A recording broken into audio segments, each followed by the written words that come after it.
What's up, everyone? Welcome back to Peach Shop Makes Shop Tour Part 2.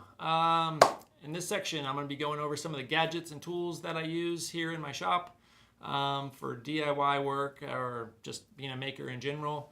Some of them necessary, some of them not so much, but I just thought it would be cool to go over some of those and see what I use, and also some of the camera equipment and other things like that that I use to film here in my shop.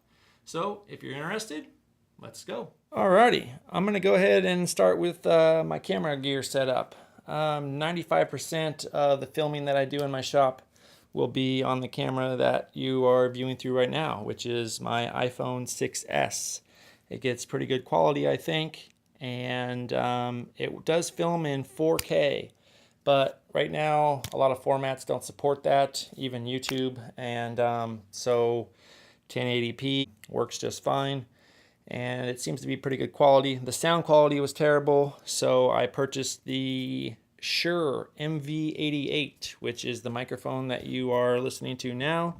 And I'll go ahead and pop it out for a sec. And this is what it sounds like without the microphone in, but huge difference. I'm sure you can obviously tell. But here, let me pop this back in.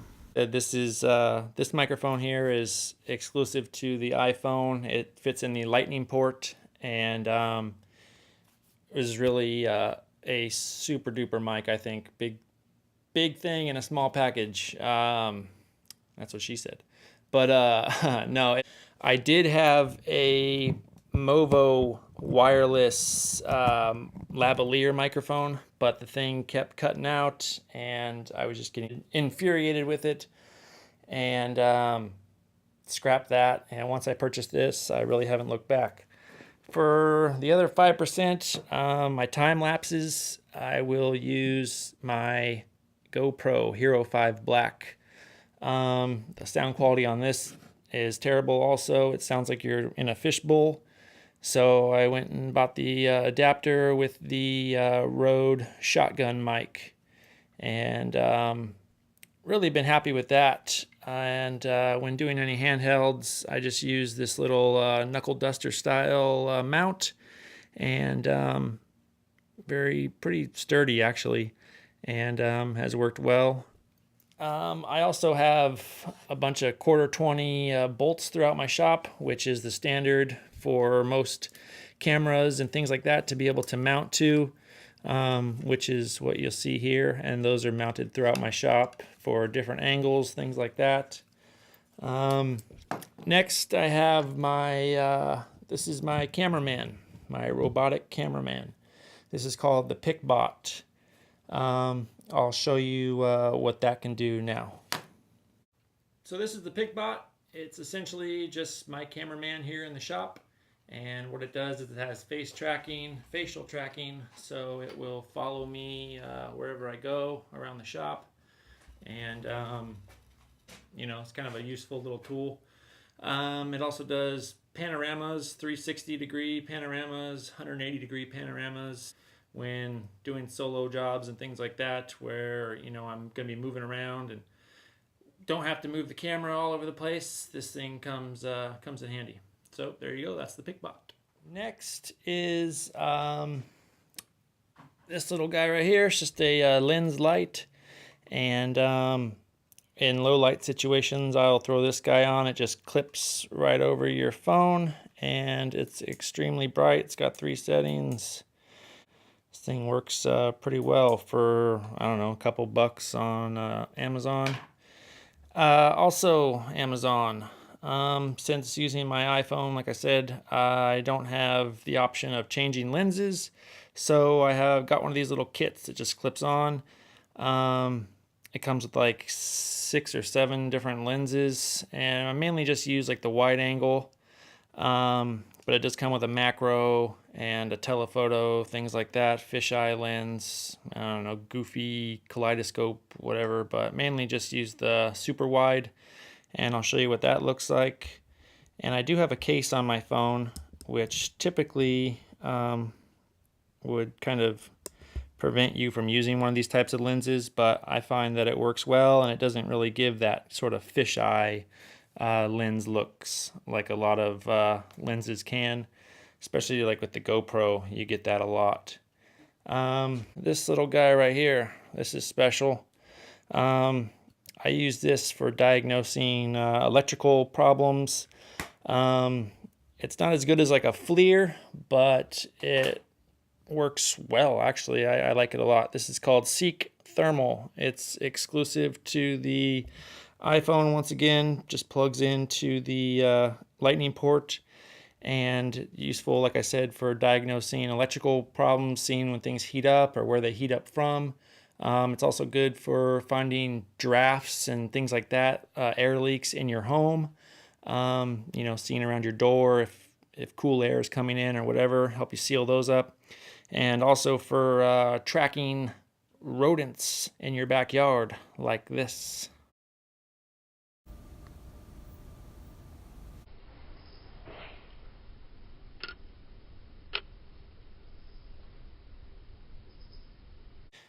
And you can see, yeah, that little bastard got away.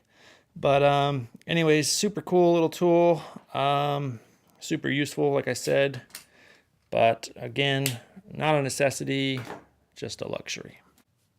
In this little case here, probably $1,000 to $1,500 worth of gadgets in here. Some are necessary for doing DIY, especially home renovation type stuff. Some are just nice to have and come in handy. First out of the gate, we got some stud finders. I prefer these types of stud finders. They will show you the whole entirety of the stud instead of just the center point, which is nice. But I also have one of these zircon deep scan stud finders. This thing is extremely useful because it will determine where electrical and metal is behind your wall, which is useful, you know, if you want to put a hole in your wall, you want to make sure there's no plumbing or anything like that behind it. But I use it also for finding metal in wood, logs, boards, things like that that I'm milling that I'm not sure that there might be metal in.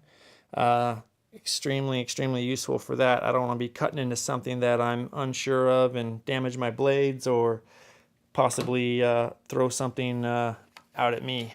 These are laser levels. This one here, just a simple little laser level. Extremely useful when I did the mantle edition above our fireplace with all those uneven rocks and things like that. Definitely a big upper hand when using one of these types of levels. Next is the Stanley Smart Measure Pro. This will clip on to the front of your smartphone and allow you to measure heights and distances, get area, square footage, things like that. So you could do a bedroom, it'll tell you the area. It's Bluetooth and doesn't require any batteries, it just charges, USB charged. This here is an inspection scope, good for looking down inside drains and maybe down your engine compartment, things like that. It's got a color screen on it and allows you to zoom in and freeze frame, things like that. You can reverse the picture. It's got different attachments. It's got like a hook. You can put a light on the end. There you can see the light. But yeah, another useful tool. Infrared thermometer. Checking ambient temperature of things. Here's another thing that's a must if you are doing any electrical work and in your breaker box and maybe perhaps it's unlabeled, you don't know which breaker shuts off which part of the house. You plug this into an outlet, you go out to the breaker and it will tell you which circuit that's on. And yeah, extremely, I've been saying that a lot, extremely useful tool. Battery tester, cheap, like Bosch, Harbor Freight, couple bucks, AAA, AA, 9-volt, even the little tiny cell batteries. Great for that. Cat 3 no-touch volt tester, aka the chicken stick, just to basically check to make sure that a circuit is no longer live anytime working on outlets or things like that in your home. Yeah, I wouldn't trust my life to it, but again, it has its role. Following the pattern of the electrical stuff, this is a 1000 amp 600 volt cat 3 voltage tester. I couldn't even tell you all the stuff that it does. This is more of a prosumer, or what the big boys use. Very expensive Southwire brand, but a lot of neat features that, when testing electrical things, are paramount. You don't necessarily need one that expensive. You could get away with using one of these little guys, Harbor Freight, 15 bucks, and it will get the job done just the same.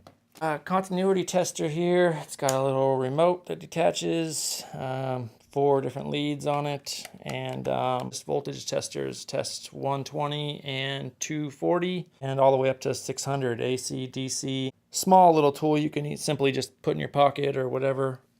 And I prefer it over one of these because I again, they are good, but I wouldn't trust my life to it.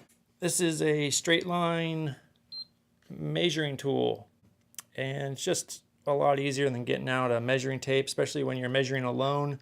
Trying to hold down a tape up against a wall or something like that can be a pain. So one of these definitely comes in handy.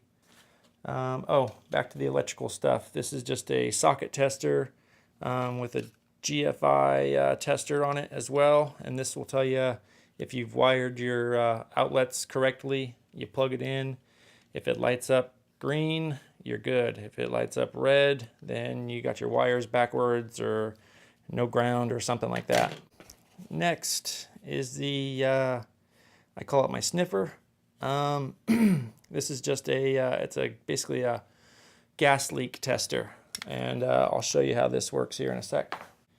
I wouldn't say that this is a necessity, but if you're hard of smelling, or say you've been around working with gas all day long, you kind of go nose blind to that, I wouldn't recommend anything else. Extremely useful. It's got 3 different kind of zones or modes on it.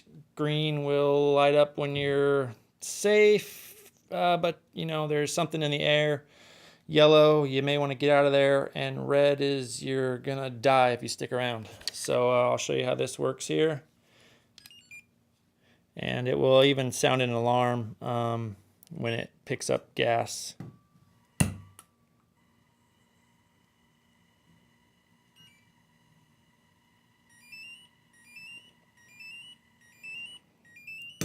So there you go. Propane, natural gas, even gasoline, fumes, things like that. Extremely useful tool. Alrighty, so that wraps up the Peach Shop Make shop tour. I had a lot more I wanted to share with you guys, but I'm only limited to 15 minutes just because I have less than 1,000 subscribers. So in the next year, let's try to beat that. I invite you, if you're new to the channel, to go ahead and hit that subscribe button and see if we can't bump up that subscriber number. So again, thanks for hanging out with me, you guys. And if you have any questions about any of the gadgets or things like that I had displayed, go ahead and post them down there in the comments below. And as always, I'll catch you on the next one. I'll go ahead and demonstrate some of those now. Hey, what's up, guys? Welcome to the Peach Shop Makes shop tour. Hey, what's up, everybody? Welcome to the... Also, I will explain... Hey, what's up, everybody? Welcome to Peach Shop Makes. I'm your host, Pete. Hey, what's up? Welcome back to part 2 of the Peach Shop Makes shop tour.